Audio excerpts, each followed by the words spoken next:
My name is Minister Dr. James Allen, and I stand before you as the president of the Virginia Beach Interdenominational Ministers Conference in conjunction with the NAACP, the African American Political Action Council, as well as the African American Leadership Council. We also stand in opposition to the expansion of the Virginia Human Rights Advocacy Bill, specifically item number 2. We feel that you cannot expand human rights without having some component in there to deal with the racial profiling issue. As you all may know, and I'm pretty sure you all do know, in response to a request for information and ideas on how we can better community and police relations, a group of us presented a plan to the City Council, a 5-point police plan. Things that we thought that we compiled the list that we felt would make this particular thing have some teeth and be something worthy of what we're trying to do here. Sometimes you have to be strong and courteous and committed leaders to change things that need to be changed. Racial profiling needs to be changed. It needs to be stopped immediately. We don't necessarily need to have another study about it. Studies have been done over and over again. Laws can be changed. That's why we come to City Council. You all have the power and the authority to do these types of things. If you are going to submit anything to the legislature that's talking about expanding human rights and do so without meeting with us, talking about the plan, this is why we were pushing so hard to try to meet with the council before the legislative plan was all ratified. This is why we were trying to get in touch with you all. This is why we were trying to push. Now, we have a meeting set up for Saturday, October the 8th. This particular action is being moved on tonight. We don't feel that you can move on this tonight. You'll be doing this city and this country and this nation a grave disservice if you do not take time to sit with us, go over our plan in detail. If there's things on our plan that are illegal, cannot be done, let's change the law. We got a lot of laws right now, which is racial profiling, that should be changed. It don't take anybody in this room to realize that if you missed your turn, that you can turn around and go back and get on the right road. I don't have to do a study for that. It don't take forever to make that type of change. This is what we're trying to say. We're trying to do what we can to help our city leaders, help us so that we can help this city continue to be the great city that you proclaim it to be. Right now, this city is just like the beautiful girl that I went to high school with. Everybody chased her, everybody wanted to date her, but when I got to meet her 10 years later, she told me nobody knew the pain that I was in. Every city, everything has two faces. Her public face was one of beauty, but privately she lived a life of hell. And this is what we're going through right now. I had a breakfast meeting with a group of men. We had a men's fellowship breakfast, and one of your illustrious deputy police chiefs were there to give a presentation on the great things that the city of Virginia Beach Police is trying to do. And I told them that, you know, the police and community policing from my community is not a great thing.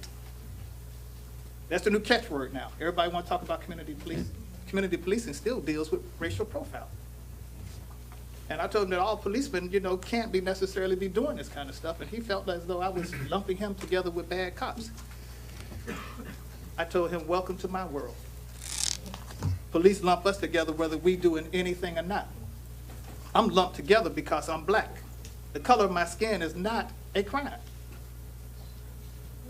I'm not going to teach my kids that when they come up to a policeman to put their hands up. That's racial profiling. I'm not going to support anybody that talks about stop and frisk. That's racial profiling. We are asking you, as the leaders of Virginia Beach, to be committed, to be courageous, to stand with us, and let's correct these issues. I will tell you that people outside our community know that we've had killings at the hands of our police force. Some of them very, very questionable. We've asked for information on those things. That information still hasn't come. It's time for you all to stop and take a minute to look around and say, you know what? If he's saying something that makes sense, we need to get with it. But if you don't think I'm saying something that makes sense, say so. If you're not ready to be a committed, courageous leader to change the things that's wrong in our city and in this state, then maybe you ought to resign from city council. Let us put somebody else on board who will do the things that need to be done. That's all we ask. We're not trying to say that we're against the police. We're not against the police. We know that the majority of police officers are good officers.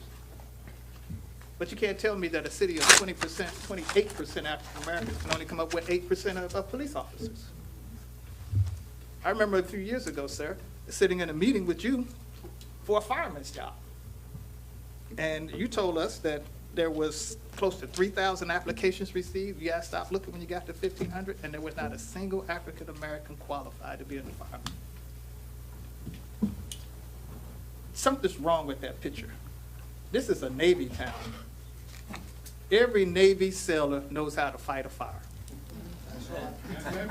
We may have credit issues, we may have some kind of, misdemeanor, but that should not be a preclusion from us being put on the police force nor the fire department.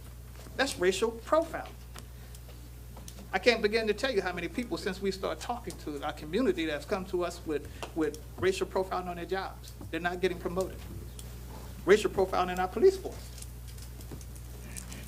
These are issues that are real issues.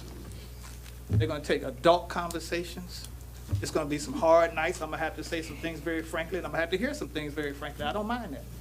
I'd rather have an adult conversation with you and let us work out these things correctly rather than us end up in a whole bunch of street stuff. So it is with that in mind that I ask you all to please quit stonewalling us, sit us down, let's go through our 5-point plan, let's put this particular legislative action on hold so that we can amend it and make it a worthwhile document to send to the legislator and get it done. Thank you, sir. Next speaker, please.